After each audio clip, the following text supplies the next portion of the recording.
Good morning guys, હું તો ઉઠી ગઈ છે. ભગવાન કરે તમને ઉઠાવી લઈ. क्या बोला तूने?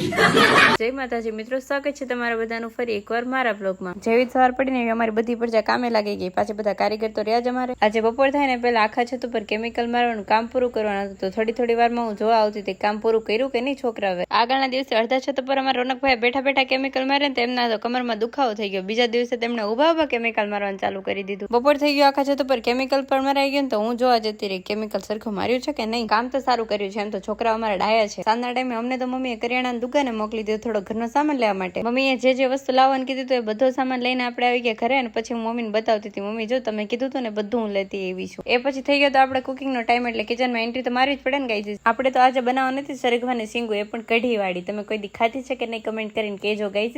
માસીના ઘરેથી મસ્તની છાશ આવી ગઈ હતી, તો આપણે છાશ ને ચણા લોટ કરી નાખ્યો. એમાં હું શાંતિથી રસોઈ તો ના જ બનાવું, મને કંઈક તો કાંડ કરવા જોઈએ, એટલે હું મારે ટીડીને લઈ મસાલો નાખવા. બોલો, આપણી મસ્તની કઢીવાળી સિંગુ તૈયાર હતી ને તો એમાં મસ્તના લીલા ધાણા નાખી દીધા, એટલે બહુ મસ્ત દેખાતું હતું અને સ્વાદ પણ મસ્ત આવતો હતો ગાઈઝ.